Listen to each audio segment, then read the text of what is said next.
Hello friends, welcome to knowledge of law. भाई आप सारे कैसे हो? आई होप सब सारे गुड हो गए। तो भाई अब तो कॉलेज भी खत्म हो गए हैं, कॉलेज भी स्टार्ट हो गए हैं, छुट्टियां खत्म हो गई हैं, तो स्कूल वगैरह की भी छुट्टियां खत्म हो गई हैं। आई नो कोर्ट की भी छुट्टियां खत्म हो गई हैं भाई। तो सारे आओ हम दोबारा से स्टडी स्टार्ट करते हैं भाई। तो बहुत सारे व्यूवर्स ऐसे हैं भाई जो पूछते हैं कि मैम हमें बीए के बाद हम कर सकते हैं एलएलबी, और हम बीकॉम के बाद कर सकते हैं। हमने आर्ट्स रखी है, हमने कॉमर्स रखी है, जियोग्राफी रखी है, पॉलिटिक्स साइंस रखी है। तो भाई आज सबके सारे डाउट क्लियर होंगे, ठीक है। बट एक आपके साथ ये है कि भाई आप वीडियो में लास्ट तक बने रहे, ठीक, क्योंकि स्टेप बाय स्टेप आप सबको पता चलेगा कि हम एलएलबी की डिग्री कैसे कर सकते हैं, ठीक है। तो अभी देखो, एलएलबी की डिग्री करने के लिए कई स्टूडेंट ऐसे हैं जिन्हें ये भी नहीं पता कि एलएलबी कब करनी है, और इसका एलएलबी भी नहीं किसी को पता कि जो लॉ की डिग्री है इसे हम एलएलबी बोलते हैं, ठीक है। तो भाई हर किसी को टाइम के साथ स्टेप बाय स्टेप ही चीजें पता चलती है, इसमें कोई बड़ी बात नहीं है। अगर आपको चीजें नहीं पता तो क्या हम सीख नहीं सकते? नहीं, हर बंदा हर चीजों की नॉलेज नहीं रखता। धीरे धीरे धीरे धीरे धीरे धीरे जिस काम में आप लगना चाहते हो उस काम को जैसे आप धीरे धीरे करते जाते हो उस चीज की बहुत सारी आपको नॉलेज हो जाती है, ठीक। तो आज हम बात करें कि एलएलबी की डिग्री कैसे करें। मैं स्टार्टिंग से बताऊंगी, ठीक, आप बस लास्ट तक बने रहो। आई होप सो आपको सारे डाउट क्लियर हो जाएं, ठीक। जैसे देखो, आपने क्या किया, 10th पास आउट कर लिया, उसके बाद आपको क्या करनी होती है भाई, +1 एंड +2। यहां पर आकर आता है मेन ट्विस्ट, ठीक। अब आप क्या चाहते हो कि +1 +2 में आर्ट्स रखे, कॉमर्स रखे, मेडिकल रखे, नॉन मेडिकल रखे। तो इन सब्जेक्ट को अगर हम चूज करते हैं, अगर तो किसी ने कॉमर्स रख लिया, मेडिकल रख लिया, नॉन मेडिकल, क्या वो बच्चे भी आगे कोई अगर ये वाले कोर्स करते हैं, ये वाले, ठीक है, कॉमर्स के बाद अब, ठीक है, या फिर अपने मेडिकल नॉन मेडिकल के बाद कुछ भी करते हैं, तो भाई वो भी +2 के बाद, ठीक, अपनी एलएलबी की डिग्री कर सकते हैं। अगर किसी ने आर्ट्स रखा है तब भी वो +2 की डिग्री कर सकता है। अब ये पूरा देख लो, +2 के बाद आप अपनी एलएलबी की डिग्री कर सकते हो। दो तरह से होती है भाई, देखो कैसे। आपने +2 में कोई भी सब्जेक्ट रखा है, आर्ट्स रखी है, आर्ट्स में आपने कोई भी सब्जेक्ट ले लिया है, चाहे आपने कुछ भी फिजिक्स ले लिया, चाहे आपने पॉलिटिकल साइंस ले ली, चाहे आपने सोशियोलॉजी ले ली, कोई भी सब्जेक्ट ले लिए, ठीक, आपने अपनी +2 कंप्लीट कर ली, ठीक। और उसके बाद आपका माइंड सेट था कि मुझे +2 के बाद एलएलबी की डिग्री ही करनी है। कई बच्चे ऐसे होते हैं जो पहले से माइंड सेट करके रखते हैं, मुझे एलएलबी करनी है, एलएलबी के बाद मुझे जज बनना है, मुझे इस हाईएस्ट पोस्ट में जाना है, ठीक। तो कई बच्चे ऐसे होते हैं जिनका माइंड सेट नहीं होता, वो धीरे धीरे धीरे स्टेप 1, स्टेप 2, स्टेप 3 करते करते आगे बढ़ते हैं, ठीक।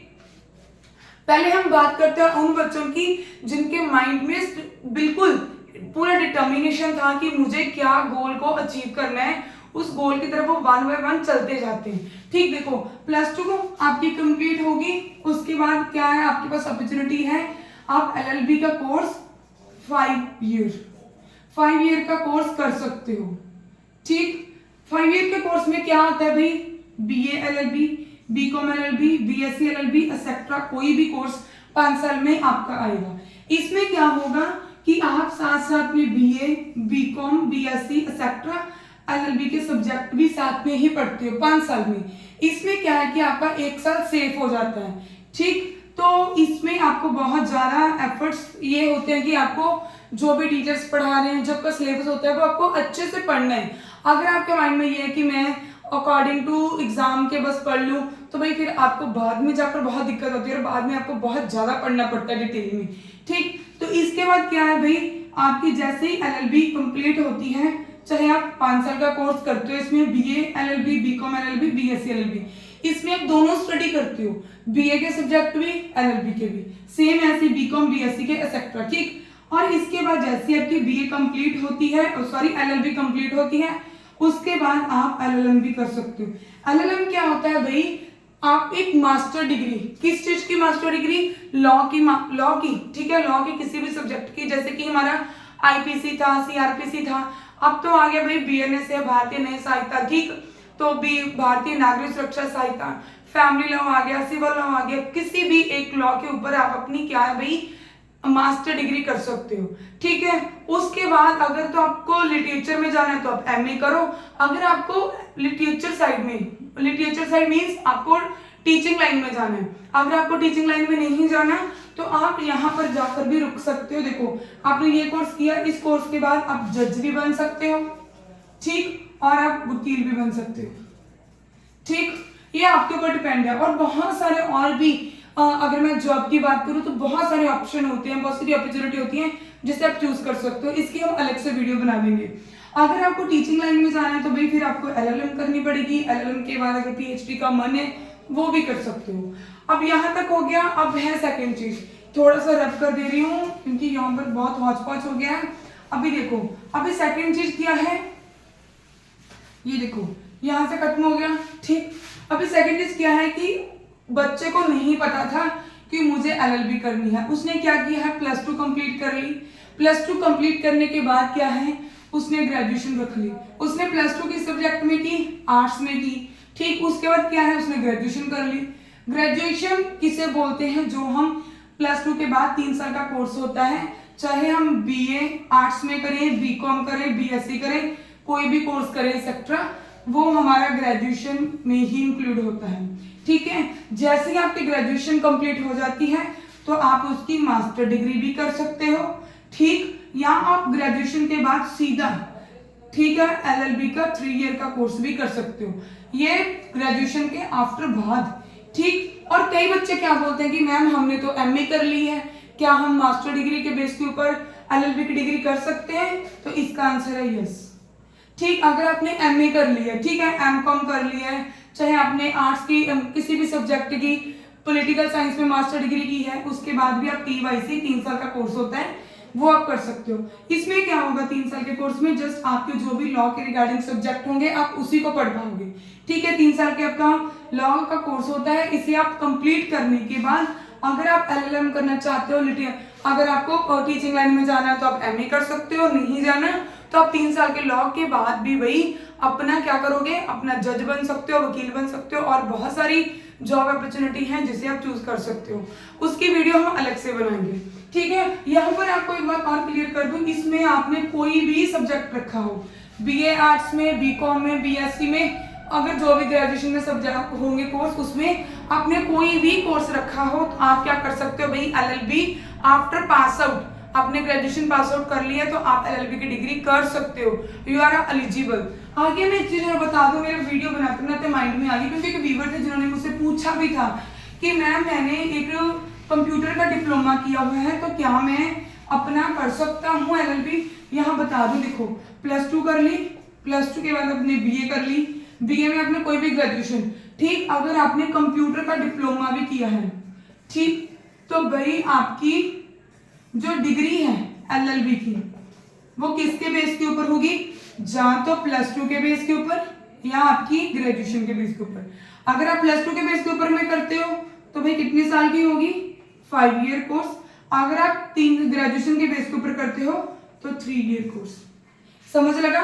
चाहे आपने कंप्यूटर डिप्लोमा किया हुआ है, नो इशू, आपने नॉलेज गेन की है, अच्छी बात है। बट अगर आपको एलएलबी की डिग्री करनी है, बाद में आपके माइंड में आया, तब भी आप इन 2 चीजों के बेस के ऊपर, 2 कोर्स के बेस, +2 एंड बीए के ग्रेजुएशन के बेस के ऊपर आप अपनी जो एलएलबी है वो आगे कंप्लीट कर सकते हो। इसके बाद में बात करते हैं भाई, अभी एलएलबी होगी, एलएलबी के साथ साथ बोल रही हूँ, जैसे ही आपकी एलएलबी हो रही है, आप लास्ट सेम में हो, मान लो अगर तो 3 साल की है, ठीक, तो उसके आप 6 सेमेस्टर में हो, अगर 5 साल की तो उसके 10 सेमेस्टर में हो। अगर आपका प्रीवियस रिजल्ट सेमेस्टर 1 से लेके सेमेस्टर 6 तक, 5th जो सेमेस्टर है आपके बिल्कुल क्लियर हो, तब आप एलिजिबल हो, ऑल इंडिया बार एग्जाम दे सकते हो, ठीक है। अगर आप 5C का कोर्स कर रहे हो, उसमें है तो आप सेमेस्टर 1 से लेके सेमेस्टर 9 तक क्लियर होना चाहिए result, you are eligible for all India bar exam. आप अपने अगर लास्ट सेमेस्टर में हो तो आप अपनी एलएलबी की डिग्री के साथ साथ आप अपनी क्या कर सकते हो भाई, ऑल इंडिया बार एग्जाम दे सकते हो। ये भी बहुत अच्छी अपॉर्चुनिटी है, आपको साथ साथ में एग्जाम करने को मिल रहा है। और इसका बेनिफिट देखो क्या होता है कि जब आप प्रैक्टिस स्टार्ट करते हो तो आप ऑल इंडिया में कहीं पर भी प्रैक्टिस कर सकते हो। आपको ऐसी कोई दिक्कत नहीं होती कि आप ऑल इंडिया बार में, मतलब ऑल इंडिया में कहीं पर भी आप इंडिविजुअल इंडिपेंडेंट अपनी प्रैक्टिस स्टार्ट कर सकते हो। मतलब कुछ बच्चे ऐसे होंगे जिन्हें इस बात का नहीं पता चलेगा मैं जो बोल रही हूँ। अपनी प्रैक्टिस मतलब अपने केस, अपने खुद के केस फाइल कर सकते हो किसी क्लाइंट के बिहाफ के ऊपर, अपने खुद के मैटर किसी क्लाइंट के बिहाफ के ऊपर रिप्रेजेंट कर सकते हो कोर्ट में कहीं पर भी। ठीक है, ऑल इंडिया बार एग्जाम का इतना बड़ा बेनिफिट होता है। ठीक, आपका AIB भी हो गया। उसके बाद आपको क्या होता है, एज एन एडवोकेट आप इनरोल होना जरूरी होता है। ठीक, कहाँ पर, अगर आपने प्रैक्टिस करनी है, अब तो प्रैक्टिस क्या हो गई है, मैंडेटरी हो गई है। क्यों भाई, अभी हमारी सुप्रीम कोर्ट की गाइडलाइंस आई थी, ठीक है, उसके जजमेंट के थ्रू भाई जो प्रैक्टिस है उन्होंने मैंडेटरी कर दिया 3 साल के लिए। ठीक, तो यहाँ पर भी मैं आपको एक बात बता दूं, ऑल इंडिया बार एग्जाम जो है आप स्टडी के LLB की डिग्री के साथ साथ कर सकते हो। यहाँ पर भी सुप्रीम कोर्ट की एक जजमेंट आई थी, ठीक है, उसका भी प्लेलिस्ट में जाओगे आप, दोनों जो है यहाँ पर हमने बोली, आप जजमेंट देख सकते हो। ठीक, तो इसके अपने जब आपने स्टेट बार काउंसिल में ठीक इनरोल करवाना है, स्टेट बार काउंसिल में कैसे इनरोल करवाना है, जो भी आपके पहले के डॉक्यूमेंट होते हैं वो सारे के सारे डॉक्यूमेंट को क्या करना है, एक उसकी अलग से फाइल बना लेनी है, ये आप अलग से वीडियो बना देंगे, कोई बात नहीं। ठीक, वीडियो है भी अभी मेरे हमारे चैनल के ऊपर कि कैसे आप अपने आप को as an state bar council में इनरोल करवाएं। ठीक, वो भी आप देख सकते हो, एक अलग से भी बना देंगे। ठीक, तो देखो जैसे ही आपका ऑल इंडिया बार कम हो गया, ठीक है, आपने एग्जाम आपने दे दिया, रिजल्ट अभी पेंडिंग है, तभी आपको स्टेट बार काउंसिल में जहां पर भी आप रहते हो, भाई हम तो पंजाब में हैं तो हमें Punjab and Haryana high court पड़ती है, आप जिस भी स्टेट में रहते हो उस स्टेट की स्टेट बार काउंसिल में अपने आप को आप इनरोल करवा सकते हो। उसके बाद मिलता है आपको लाइसेंस कितने टाइम का होता है, 2 ईयर का, तो ये 2 ईयर का लाइसेंस होता है वैलिड। ठीक, इसके बाद क्या होता है कि आपको इसे रिन्यू करवाना पड़ता है। ठीक, तो आप अपने स्टेट बार काउंसिल में after 2 year state bar council में ही जाओगे जहां से आपका लाइसेंस इश्यू हुआ है, वहीं पर आप जाकर क्या करोगे कि अपना लाइसेंस जो है भाई रिन्यू करवा लोगे। ठीक, ऐसे आप वकील बनते हो। आपको मैंने स्टार्टिंग से लेके लास्ट तक बता दिया वकील आप कैसे बन सकते हो। LLB की डिग्री करने के बाद आप वकील कैसे बन सकते हो। अब भी आपका कोई डाउट है तो please let document in the comment box. भाई हम आपके लिए ही एफर्ट्स करते हैं, हमें अच्छा लगता है कि थोड़ा हम आपके साथ अगर कोई वीडियो शेयर करते हैं, आपको नॉलेज देते हैं तो हमें बहुत अच्छा लगता है। तो प्लीज वीडियो को लाइक कर दिया करो, चैनल को सब्सक्राइब कर दिया करो। अगर आप हम जैसे बच्चों को, नए बच्चों को थोड़ा सा भी सपोर्ट करते हो तो भाई हम आपके लिए और नॉलेजफुल वीडियोस लेकर आएंगे। ठीक, ये सारे आप ही के लिए एफर्ट्स लग रहे हैं, हमें तो किसी ने नहीं बताया था, बट हमें लगता है कि भाई जो हमने फेस किया है वो आप लोग फेस ना कर पाए। कोई ना कोई बच्चा, मुझे लगता है अगर कोई 10 बच्चों की भी हेल्प हो जाए, ठीक है, 5 बच्चों की भी हेल्प हो जाए इस वीडियो से, तो भाई मैं बहुत बहुत बहुत खुश होंगी कि हाँ चलो किसी ना किसी का डाउट क्लियर हुआ, किसी ना किसी को तो हेल्प हुई। ये अभी आपके ऊपर डिपेंड करता है, जो बच्चे भी वीडियो देख रहे हैं, इस वीडियो को इतना ज्यादा मतलब शेयर कर दो कि जिन सबके डाउट बच्चों के हैं वो सारे डाउट क्लियर हो जाएं। ठीक, तो अगर आपको वीडियो अच्छी लगे लाइक कर दिया करो भाई, इससे मोटिवेशन मिलती है। तो वीडियो को आगे शेयर भी कर दो और चैनल को सब्सक्राइब कर दिया करो, इससे भी हमें एक अच्छी फीलिंग आती है कि हाँ हम जो बना रहे हैं तो वो अच्छा है। एक चीज बोलूंगी भाई, नीचे कमेंट जरूर किया करो कि वीडियो कैसी लगी, एफर्ट्स कैसे लग रहे हैं हमारे, जब आप कुछ इंप्रूवमेंट चाहते हो, कुछ डेवलपमेंट चाहते हो, वो भी हमें बताना। Thanks for watching guys.